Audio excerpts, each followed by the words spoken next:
G'day and welcome to one of our favourite YouTube series. I know I keep saying it every week. Every week it's true, they're all our favourites.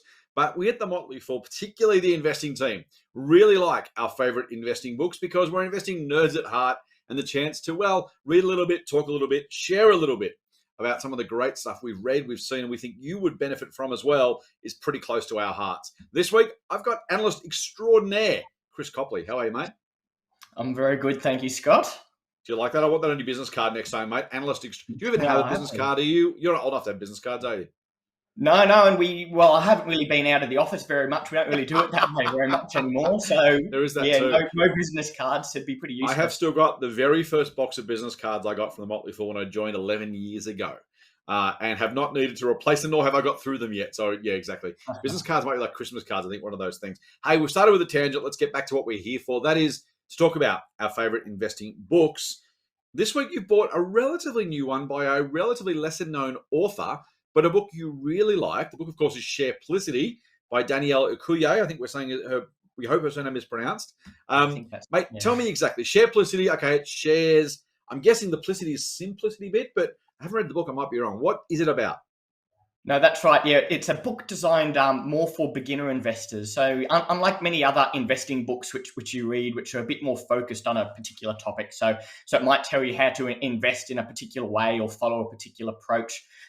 This book delves more into a number of different approaches and strategies, recognizing that, not everyone's the same, and what might be best for one person is not necessarily best for another. So it goes into a lot of important topics. So it helps define some of the commonly used investing terms. Nice. It shows investors the importance of starting early. It goes through some of the key characteristics that make a good company.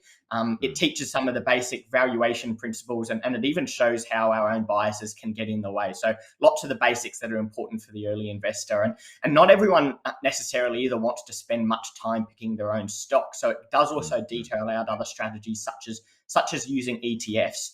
And it also highlights some of the key risks and problems that new investors can come across as they start and along their journey as well. So things like trying not to pay too much in fees and the importance of diversification. So yeah, it's a pretty broad book that I think does a great job at teaching beginner investors a number of the basics in a way that's easy to understand and easy to follow. That's really nice, mate. I love it. It's good to, and even as you're going through some of the topics, I'm like, yeah, that's important, that's important, that's important. I say, even just some of the basic valuation techniques or think about something, defining the terms. We throw jargon around in the finance industry so easily. And at the Motley Fool, we try really, really hard not to do that. But it just kind of creeps in, right? Because it's shorthand, it's jargon. We all know what we're talking about. And so it's so easy to kind of get caught up in that stuff. Even little things like PE ratios. One of those things we think we kind of know from birth almost, are kind of in hindsight, but we learned it at some point and had to understand how it made sense to work fit it in. Also like the idea of the individual shares and also the ETF investing styles and that kind of stuff. Best for the beginning investor, I think I'm hearing you say, first couple of years of investing, getting into investing, is that about the right pitch?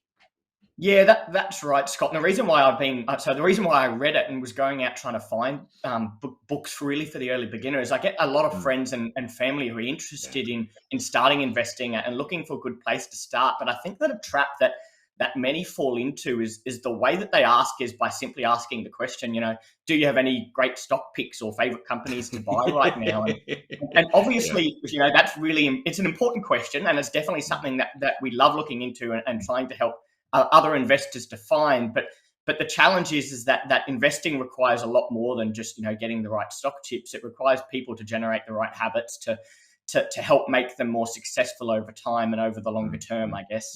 So the ones that are doing the best and the ones that really stick to it are the ones that know what sort of the PE ratio means. The ones who instead of asking what can I have a one-off stock pitch, they're the ones who put the time in to learn about the stock market, learn about how to determine which businesses are high-quality businesses, learning, even at just the absolute basic level, how to value these companies. So, how can you tell if a company is cheap? How can you tell if a company is expensive? What are the traps to investing in cheap companies? What are the traps to investing in expensive companies? And also, I guess, just learning which approach and investment style suits them best. So yeah, what I've been trying to do is push friends and family, instead of just, starting with that stock tip, I guess it's learning these basics before, at least as they start to dive into the market. So that's why I've been searching around trying to find one of these books, and I think that Shareplicity does a great job at diving into these basics and making it easy for new investors to understand and learn about the stock market, and hopefully generate that passion and for continued learning and growth from there. Love it, mate. That's awesome. So if you're getting started investing, or if you've been investing for a little while, but you've realized you maybe have missed a few things, maybe filling in some holes in your investing knowledge, go back to the basics to some degree, just to kind of make sure you really know that you know what you're doing in investing. It sounds like Shareplicity by Danielle Akuye is a good book to grab hold of. Chris, thank you for sharing your book recommendation with us. Phils, thank you for spending your little bit of time with us. We hope we've given another book for you to add your reading list, particularly over Christmas. Of course, if you're watching this after Christmas, well, make it your February or March or July or next Christmas reading list. But in any case, get into Shareplicity. Chris, thanks for spending time, as I said, with us. Fools, until next time, from Chris, myself, and the whole Motley Fool team, Fool on.